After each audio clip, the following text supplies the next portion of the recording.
her i baggrunden, der sidder Lotte. Hun har, som så mange andre, fået besked på at arbejde hjemmefra de næste 14 dage. Og som I kan se her, så sidder hun ikke specielt godt her ved sit spisebord. Den her situation kan meget nemt komme til at betyde hovedpine, rygsmerter osv. Mulighed for at få nogle simple fif til, hvordan du får en god ergonomi også derhjemme.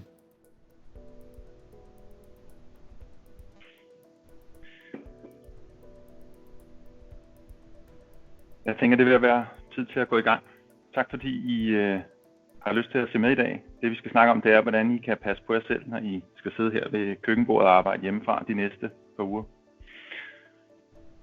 Udfordringer, når man sidder hjemme, er ret store, og mange af jer oplever måske allerede nu problemer i jeres ryg, jeres nakke, måske har I hovedpine osv. Det behøver altså ikke være coronavirus. Det kan også bare være, fordi jeres ergonomi er dårlig. Typisk når man sætter sig ved sin kontorarbejdsplads, jamen så sætter man sig på sin køkkenstol, og man går i gang med at arbejde. Og de fleste menneskers køkkenstol er ikke indrettet til at sidde på i så mange timer. Og det betyder, at man ikke har noget lændestøtte, og det betyder, at man faktisk falder sammen i sin ryg, og så ender man med sådan en U-formet ryg, som I kan se, jeg sidder med her. Og det er rigtig uhensigtsmæssigt, både for ryggen, men faktisk også for nakken. Og som I kan se her, så får jeg en stor vinkel i min nakke. Det kan man forholdsvis let gøre noget ved. Og det første, I skal sørge for, og det er ret centralt, det er selvfølgelig at få noget støtte i jeres land. Så jeg har fundet en pude frem her. Det er en pude, som er lidt fast i det. Man kan også bruge et håndklæde og vride sammen eller noget andet. Og det starter man simpelthen med at lægge helt ned i bunden af sin lænd hernede. Og på den måde, og så sørger man selvfølgelig for at sætte sig helt tilbage her.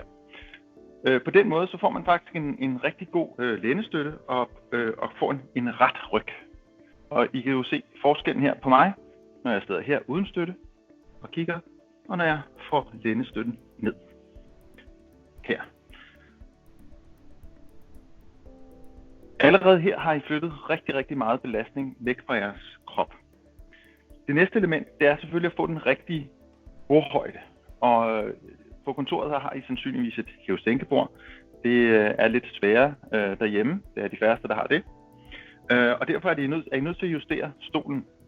Og det I skal være opmærksom på, det er, at man ikke får tryk på sin underarm her. For får man tryk på sin underarm, så kommer det til at gøre ondt. Så vil man løfte sine skuldre for at få det tryk væk. Så I skal sørge for at få noget højde på stolen, så det passer til bordet. I mit tilfælde passer det meget fint med en ekstra pude, som jeg lægger under her. Og hvis jeg sætter mig ind igen, så vi kunne se nu, at nu har jeg faktisk en meget fornuftig højde på bordet. Jeg rører stadigvæk bordet, men jeg hviler ikke på bordet, når min arm slapper af. Her har jeg den rigtige højde til bordet. Jeg har den rigtige vinkel i min ryg, eller holdning i min ryg, som gør, at jeg ikke belaster unødigt. Nu har jeg lange ben. Nu kan I ikke se mine fødder, men jeg kan faktisk nå jorden. Hvis man ikke kan nå jorden i den her position, eller man føler et tryk på bagsiden af benene, så kan man finde en lille kasse eller noget andet og lægge under sine fødder som en skammel. Og det kan være nødvendigt for nogen at bruge, og det skal man selvfølgelig være opmærksom på for at undgå at få det tryk op på sine ben. Godt. Nu har I fået god stilling i jeres ryg. I har den rigtige højde på bordet. Det næste element, det er jeres computer. Og udfordringen med computeren her, det er, at I sidder og kigger ned i computeren. Og det betyder, at I får en meget stor vinkel i jeres nakke. Så det man skal sørge for, det er faktisk at få computeren op i en fornuftig højde. Og jeg har fundet en lille kasse her. En god tommelfingerregel er, at skærmen skal så højt op, at når man rækker armen ud i vandret position, som jeg gør her, så skal man cirka have hånden ud fra starten af et Word-dokument. Og som I kan se på min nakke, igen, så er den ret på en helt anden måde, end den var før, hvor jeg sad og kiggede ned. Men, og her kommer den store udfordring. Når man har sin skærm deroppe, så kan man selvfølgelig ikke sidde sådan her og skrive. Og det betyder, at et helt nødvendigt ekstra element i jeres arbejde, det er et eksternt tastatur. Og det eksterne tastatur kan I faktisk ikke klare jer uden, vil jeg sige. I må ud på gemmerne og prøve at lede efter et, ellers må I håbe på, at der er en radio-tv-forretning, I kan finde noget på. Det er vanvittigt vigtigt, at I har det tilgængeligt. Og når I har et eksternt tastatur, så er I selvfølgelig også nødt til at have en ekstern mus. Det er et eksempel på en lille trådløs mus, som man kan lægge herinde, som det optimale herinde foran sig. Alternativt, det er selvfølgelig en roller mouse, hvis man er så heldig at have det derhjemme, eller andet type pegeværktøj, hvis det er det, man har brug for. Men funktionen eller udgangspunktet er, at man kan sidde her, slappe af i sine skuldre, stadigvæk have noget underarmsstøtte og have en fornuftig højde på computeren. Det eneste, I reelt set behøver, det er et eksternt tastatur og en ekstern mus. Så er der nogle forskellige andre elementer, vi skal være opmærksom på, og et af de opmærksomhedspunkter, I skal have, det er, hvordan I placerer jer i rummet. Nu har jeg sat mig i dag, så jeg kan kigge ud på den smukke natur, ud af mine vinduer, og det er selvfølgelig også dejligt at have den mulighed. Det er bare ikke særlig hensigtsmæssigt, for lyset udenfor er meget, meget kraftigt. Der er mange af det, man kalder lux. Og det er meget kraftigere end det lys, der er på skærmen.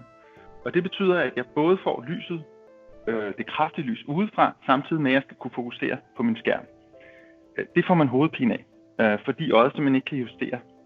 Så derfor så skal I være sikre på, at I sidder på en måde, så der ikke kommer hverken direkte sollys i øjnene, eller at I har lys direkte bagved. Sagt på en anden måde, I skal sidde, så I sidder vinkelret på vinduer. Et andet element, som I kan se her, er mine lamper. I skal være sikre på, at lyset falder rigtigt.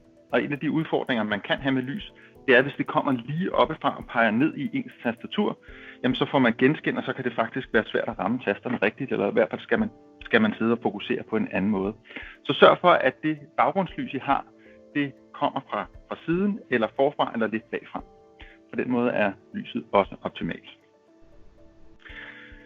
Nu har vi ligesom snakket sådan de mest basale elementer, og jeg håber, I kan huske det meste af det. Der er en ting, der er vanvittigt vigtigt at huske, når man nu kommer til at sidde på den her måde, og det er, at uanset hvor korrekt man sidder, så man plejer at sige, at den næste stilling altid er den bedste. Det er super, super vigtigt, at I varierer, flytter jer rundt. I må gerne sidde i sofaen, men undgå at sidde der mere end 5 eller 10 minutter. Sørg for, at I for eksempel, hvis I har et telefonmøde, at I lige tager et eksternt tastatur. Her er det bare et gammelt iPad, mikrofonsæt, som jeg plotter i min telefon. Og så kan jeg faktisk gå rundt og holde møder. Eller jeg kan sætte mig i lænestolen og slappe af i min ryg, når jeg holder et møde. Men kom væk fra den faste stilling så meget, som I overhovedet kan. Det er vanvittigt vigtigt.